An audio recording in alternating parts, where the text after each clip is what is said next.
Seeing into the future isn't an easy business. Despite our apparently insatiable appetite to hear predictions from anyone from sports pundits to geopolitical analysts to city economists, most of these forecasts aren't very good, and yet we come back for more. So how do you find the Cassandras amidst the chicken lickens?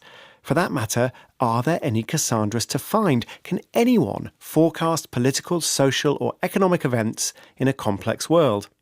One man who's spent decades trying to answer this question is Philip Tetlock, a professor of psychology at the University of Pennsylvania. Professor Tetlock collects forecasts from a wide range of experts and then, and I know this is going to sound like cheating, he waits to see whether the forecasts come true or not.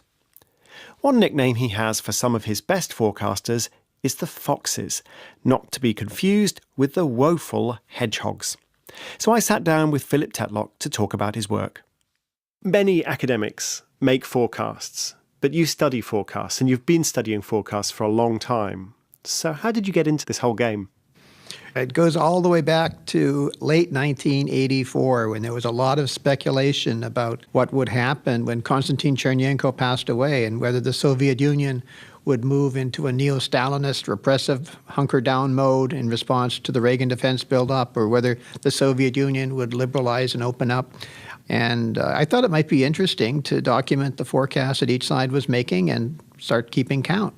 So you've been tracking these forecasts and seeing whether they come true. You published some provisional conclusions 20 years later. What had you discovered by then? It was a picture of rather pervasive overconfidence. The experts whom I interviewed systematically thought that they knew more about the future than they actually did. When they were 80% confident something would occur, things tended to happen maybe about 60% of the time.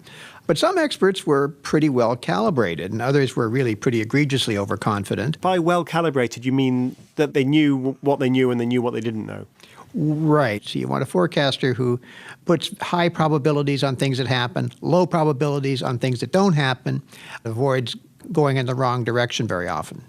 Now, more recently, you ran an even bigger tournament, more questions, more forecasters, and then you published a book with the title Superforecasting.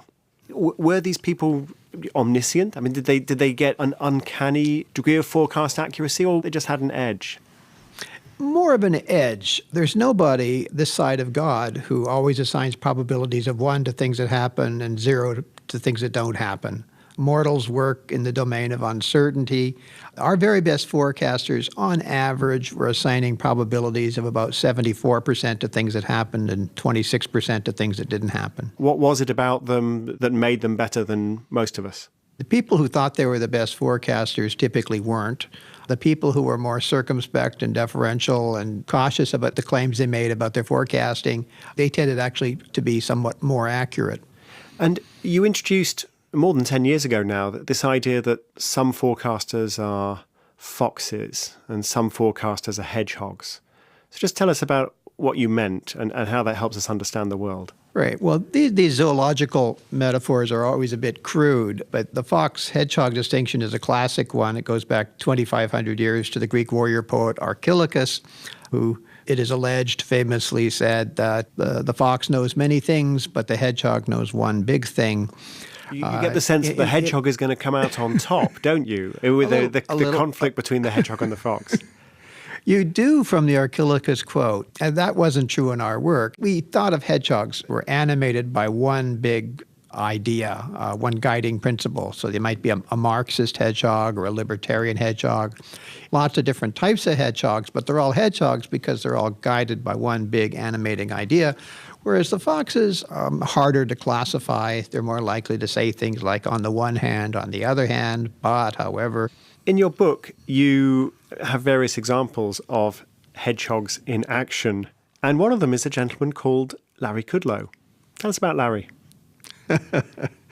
I think it's fair to say that he was extremely slow to recognize that the United States was slipping into a deep recession and financial crisis in 2008. So it wasn't just a failure of forecasting in Kudlow's case, and we talk about this in the Superforecasting book. It was a failure of nowcasting. He didn't see what was actually happening all around him because it was contrary to his theoretical framework. He had his big idea. His framework was that less government, lower taxation is inevitably better. The second Bush administration was moving approximately in those directions, so he called it the Bush boom, and he said it was the greatest story ever not told. And he continued to believe that the Bush boom was occurring even when the United States was slipping into deep recession. So, he not only missed the crisis, but he didn't see it while it was happening. He humiliated himself in public. He must have immediately been sacked. Well, I think it's fair to say that Larry Kudlow had a very successful media career after the financial meltdown. He continued to work at CNBC for many years, and he had a big audience, and his audience included President Donald Trump, who resonated to his worldview and recently appointed him to be one of the most important economic advisors in the world. Professor Philip Tetlock, author of Superforecasting,